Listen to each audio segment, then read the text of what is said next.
Hi, everyone. Thank you so much for joining us tonight. My name is Ginger Pierce, and I'm one of the travel agents with Marvelous Mouse Travels. We are the agency that runs this Facebook group, along with several others that are focused on different destinations. We are also an earmarked platinum authorized Disney vacation planner. And what that means is that we are trained by Disney to be experts in their vacation products. And we are also recognized by them as providing exceptional customer service to our clients.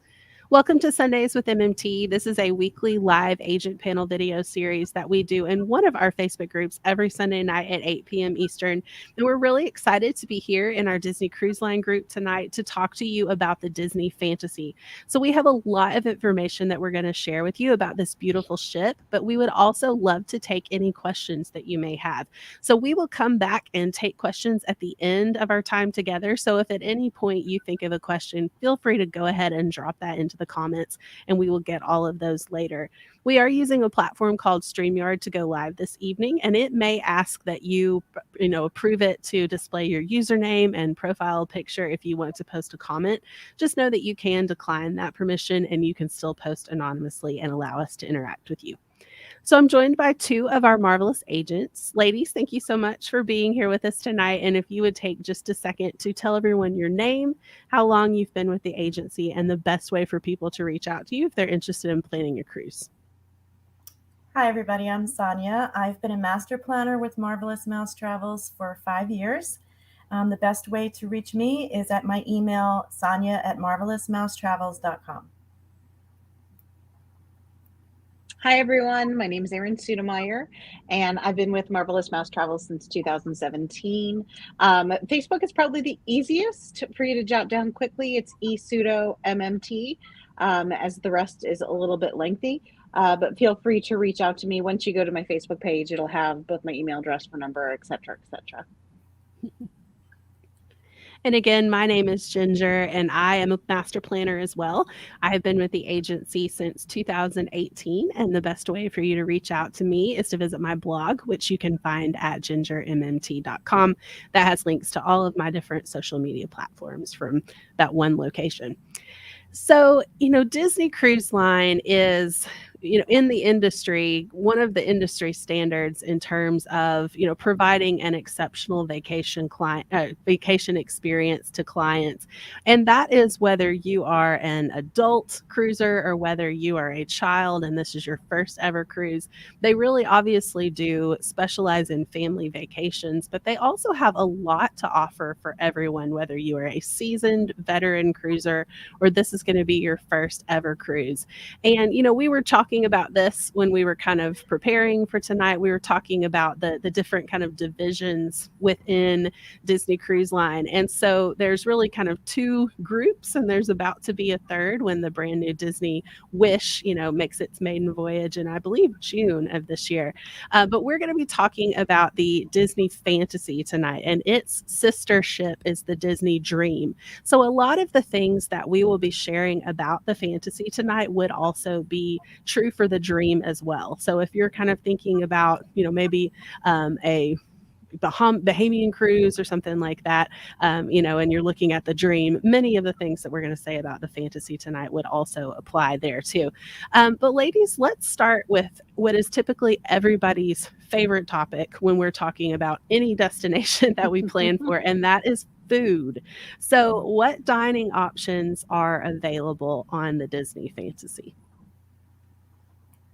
Disney Fantasy has rotational dining for their main dining, and they rotate you through 3 restaurants. That would be Enchanted Garden, Animator's Palette, and I'm coming up short with the name of the third one. Here, let me see. Royal Court, that's what it is. Royal Court dining. Royal Court. I was going to, yeah, it's Royal Court. Mm-hmm. And then you also, in addition to the rotational dining for your evening dining, you would have the option of eating at the buffet as well as up on the pool deck. You can go to Flo's Cafe. So there's a lot of different stands that you can dine at that are right there and available to you if you can't pull yourself away from the aqueduct for one more moment. That's a great point.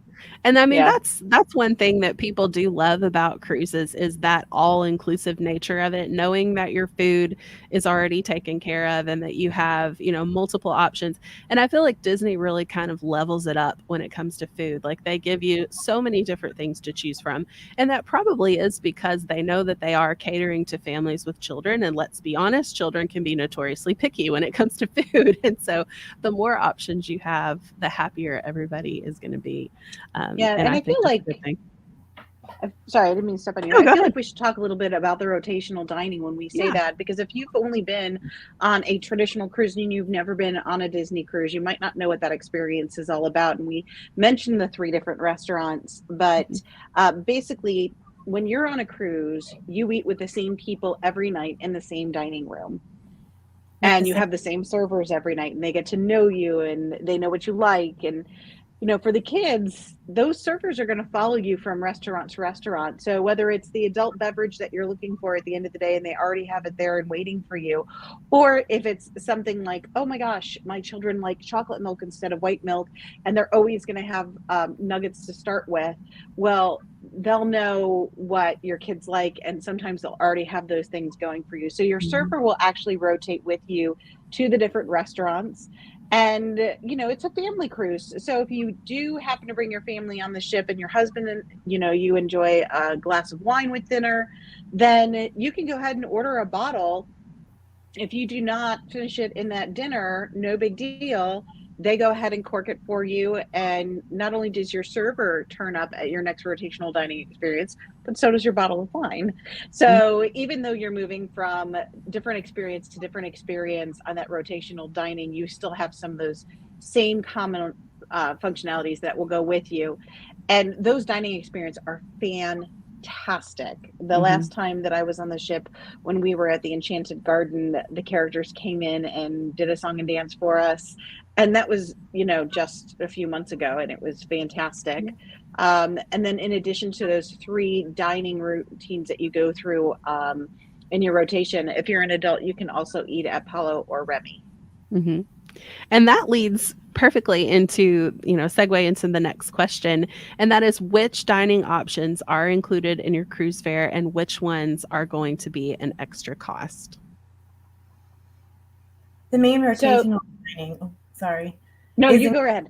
all right. The main rotational dining is included in your cruise fare, as well as quick service flows cafe up on the pool deck. And don't forget the ice cream for ice cream, the free ice cream available all day long. And the buffet. That's all included. So the Mhm. additional cost would be Remy and Palo, which is the adult restaurants, as well as Sweet on You, which is a sweet Mhm. shop. Yeah. And you see a picture of that here. That is so cute. The theming of that place is absolutely adorable. I love it. Mm-hmm. Well, and one of the things that I want to point out too is Cove Cafe.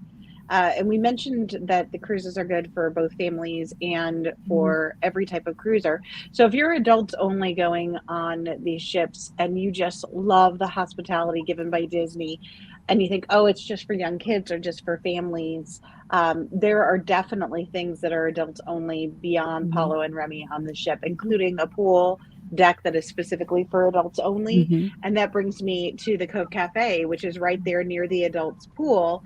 And you can slide in and get a coffee during the day. They It's considered a lounge on the ship, but the coffee is something that you can get as well as a sweet treat, and that does not cost additional, and that's open all day, every day. Mhm. So it's a nice place to kind of just pop into. A lot of people don't even know that it's there. Mhm. So it's one of those insider tips. Yeah. There you go. So let's talk about onboard activities. We've already obviously alluded to a couple of them already, but what are some of the things to do on the ship itself? So I can't even begin to tell you how much I didn't get to do on the last cruise that I want to go back, because I was Yeah. busy every minute of every second and still had to do so much. So some of the things that I've done on Disney ships, I love trivia. Mhm. That to me is one of the most fun things that you can do. And they have some that are family trivia, and there's some that are in the adults area where you're typically going to be in a pub or something like that, where you'll see more adults rather than the kids. There's bingo, there's pirate night, there's fireworks, there's dance parties. There is so much to do beyond just the pool and the ports of call. You can see there's the aqueduct that was just pictured. On the pool deck, there's movies at the pool deck. And I'm not even probably hitting half of them. I haven't even started talking about character experiences. So, there is so many activities. I don't even know that I've hit half of them. And I just listed 1,000. You've got Goofy Sports Deck where the kids can play the sports up on the top deck. We love bingo. That is one of my family's main activities is the bingo. And they also have the movie theater where they do the movies Yes. for free that are out in the theater at the time. The shows and the spa. Shows, yep, the spa. The shows are fantastic on the Disney Fantasy right now. They have Aladdin. Mm-hmm. It's like watching a Broadway show. Yeah. They also have other experiences. My son really liked the ventriloquist who was there the one night that we excuse me, that we were on board. So there's tons of things to do. Yeah. I mean, that's the things that I always feel is true of Disney, no matter what Disney destination you're talking about. So whether you're talking about cruise line or you're talking about Alani or Disneyland or Disney World, you're not going to run out of things to do. Like, if anything, you're going to be kind of like Erin said, and you're going to be like, okay, well, now we got to plan another trip because we didn't get to do X, Y, Z or whatever. So, I mean, they really do pack it full. And, we were looking at pictures of the kids club right before, we were starting this, and this is the Oceaneers Club, but also they have like this Marvel area, which I was like, I want to play in there. Like, I want to go in there and look at all of that stuff because it's just so immersive. The theming, like Disney always does that so well. And of course there can be character sightings and things like that too. And obviously, right now some of the onboard offerings are going to be a little bit different than what maybe you were used to if you cruised 3 or 4 years ago prior to the pandemic. But I have not talked to a single person who, whether it's one of our agents or one of my clients who has been on a Disney cruise prior to the pandemic and then has gone on the Disney cruise after the pandemic, who has had anything to complain about. Like, because yes, the experience might be a little bit modified right now, but it's still amazing. And in many ways, it can be, a more unique experience because there can be fewer people on the ship and just more opportunities for you to kind of take advantage of some of those onboard things without having to wait in massively long lines. I couldn't agree with you more. I joke around with people that there's some things that don't ever have to go back to the way that they were. Yeah. And so one of the things that you're used to when you're on a cruise ship is that, you have to predetermine, and get reservations for certain shows. And when you're there, there's going to be people sitting to your left, to your right, in front of you, behind you. And I don't know about you, but whether I'm in a Disney park or at a Disney cruise ship, I love the fact that the row in front of me and the row behind me is empty because no one's kicking me and no one's super tall in front of me. Yeah. And in addition to that, you have a couple seats on either side before the next party. You have room to spread out. Nobody's on top of you. And there were things that we didn't sign up to do. We didn't have reservations for. Mm-hmm. And normally we would have been boxed out if we had decided to go at the last minute. Yeah. But we were able to stroll right on in without reservations and get into things that otherwise would have been, okay, well, not on this trip because we didn't think to, make those advanced reservations, or maybe we decided to go last minute, or we changed our mind. We're actually wide awake. We can go do this. Yeah. And those were all open because of the fact that the ships weren't full. And it just made a huge difference. I mean, your kid's not having to wait 15, 20, 30 minutes, an hour to go on the aqueduct. They can just walk right on. Yeah. Or the young at heart who still want to go on the aqueduct.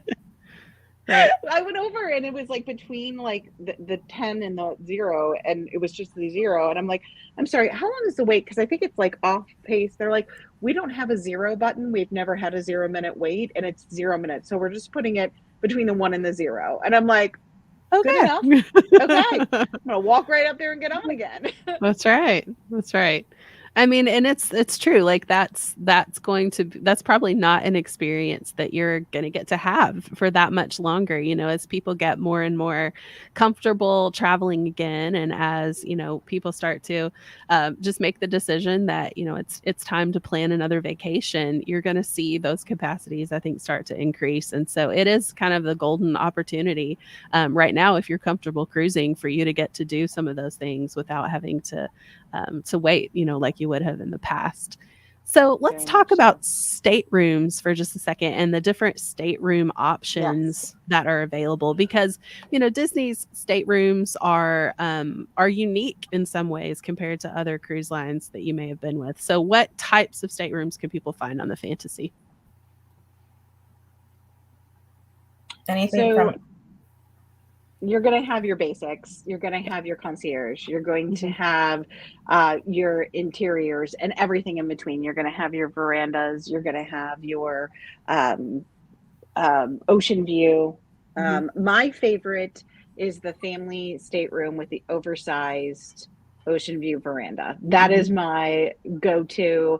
If you're a family of, 3 or 4, it gives you the most room.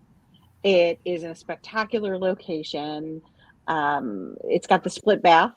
So you've got your, bathroom on one side, and then you've got your shower and sink on the other side. Mhm. So you can have people getting ready if you are a family of, 3 or 4 at the same time in different bathrooms, which Mhm. is amazing. Yeah. absolutely. Makes it a lot easier for sure. Yes. Yes. And obviously, concierge level is going to come with some, added perks and things like that. And so, if you are interested, there are also some different terms and conditions that are in play for concierge level staterooms. So, if that's something that you're interested in, that's definitely something that you would want to talk through with your travel agent, for no extra money above and beyond if you were just to go on Disney's website and book that cruise yourself and have to figure all that out on your own. So, definitely having someone in your corner to kind of help you talk through and look through all of those options is a huge added perk to you as well, on top of all of the fun stuff that you get with concierge level. So before we move on and take some questions, and I see we do have a couple that have come through, let's talk about typical ports of call for the Disney Fantasy. So where does this ship typically sail? This ship typically sails to the Caribbean, Mhm. Western and Eastern. The Eastern is typically Tortola, St. Thomas, and Castaway Cay, and Mhm. Western is Cozumel, Grand Cayman, Jamaica, and Castaway Cay. Yeah. And if And you they've have added a few on for a second Eastern with St. Martin Mhm. and San Juan and Yeah. Castaway Cay as well. And if you have never been to Castaway Cay and you're like, what's up with Castaway Cay? We actually did a session just a few weeks ago that was an overview of Castaway Cay. So definitely go back and search for that in the group or on our YouTube channel, if you want to learn a little bit more about Castaway Cay, because it is an amazing opportunity for Phenomenal. you to just have the perfect day. Like, Yes. there's so many great places to eat, so much great stuff to do. It's just a really unique private island experience with Disney's, customer service and attention to detail and everything too. It is just a phenomenal experience. And So a separate yeah, adults section yeah, that's on Yes. the other side of the island that you have to take a tram to get to, not just a line in the sand. yeah, Here's the kid side, here's the adult side. You go right. all the way to the other side of the island. Yeah, yeah. And I mean, so like we said earlier, yes, Disney, you think kids. But if you are on that adults only vacation and you want some seclusion away from families with kids, you can totally get that. You do have lots of those great options. So, if the Caribbean is calling your name, the Disney Fantasy can definitely get you there. So let's move on and take a couple of questions. I do see a few things that have popped up here. So we'll take a look at these. Oh, hello. Thank you for joining us. Listen, how do we order the room service? If we want some food to the room, do you call Cabanas or do you call the restaurant? So how is that done for our friend Maria here? Thank you for that question, Maria. That's a great one. Anybody want to take that one? So Room service is included, which is fantastic. Right down to at the end of the night, if you want milk and cookies. And you have the ability to order from your stateroom, and they will make sure that that gets up to you. And it's phenomenal. Yep. Now, do you do that through your phone in your stateroom? Do you do it through the Navigator app? What's the best way to do that? I've always just picked up the phone. Yeah. And there's probably a tech savvy way of doing it, but I'm a little old school. Yeah. Yep. I think that's the easiest way to do it probably too. So yeah. Yeah. Yep. Just say, I'm looking for the room service, and they'll take care of you. They got you. All right, let's look at this next one here. Drinks. Are we allowed to bring our own wine? That's a good question. You are allowed to bring wine. I can't remember if it's 1 or 2 bottles. Mm-hmm. You are allowed per stateroom to bring 2 bottles, no more than 750 milliliters of wine. You're allowed to consume them in your stateroom, and for a corking fee, you can actually bring them to your table. So if there's a special wine, let's say you're doing an anniversary trip and you've been saving a special bottle that you want to bring on the ship with you, and you want to have it with your family at a specific restaurant on a specific night, you can certainly do that. Like I said, there'll be a corking fee if you want to bring that to the restaurant, which is typical in most restaurants if you bring in a bottle that's special for you. If you're looking to have some in your room that week, you can certainly do that. So you can bring those 2 bottles to have in your stateroom, so that if you're, unwinding at the end of the night and you're a glass of white, you can pour yourself some wine. You can certainly do that. One of the unique things that they have on the Disney ships, which I thought was really cool, and the price point was not bad at all, was tastings. And that's something that you can do in advance. And your agent can help you select which tastings that you might want to do. Your kids can go to that Oceaneers Club, or if you're traveling without little ones, you can do that. There's champagne tasting, tequila tasting, whiskey tasting. So whatever it is, there's a wine tasting, that, floats your boat. You can do a tasting that's set up specifically for you, which is a nice option as well. And, in terms of what you can and can't bring on the ship and all of that kind of stuff, Disney, they do a really good job of laying all of that out. And that's something that, obviously once you're booked and everything, that your agent can talk through with you as well, as to what can and can't you bring on the ship and back onto the ship from your ports of call and so on and so forth. So definitely a great question. And I think one that a lot of people wonder about. So thank you all so much for watching us tonight. If you, are maybe coming across this later after it's no longer live, you're like, oh, I have a question, I wish I could ask it. You still can. We do monitor these videos even after they're no longer live. So feel free to go ahead and still drop those comments in, and we're happy to come back and get those questions later. If you would like to get some more information from any of the agents that you heard from this evening and you joined us a little bit late, our contact information is back at the beginning of the video. Keep in mind that it is no additional cost to you to book your cruise or any vacation through an agent. You are going to pay the same amount to book through us as you would to book directly through the vendor. But when you book with us, you are getting that added, level of personal service and someone to come to with questions, rather than having to wait through a call center or fish around online to maybe get outdated information. You have one person whose job it is to stay up to date on things who can answer that for you. So again, feel free to reach out for more information if you're interested in planning a trip. We can help you with everything from cruises to theme park vacations to all-inclusive resorts and beyond. We thank you again so much for watching tonight, and we hope that you'll join us again next Sunday night at 8 p.m. Eastern for another episode of Sundays with MMT. Bye, everybody.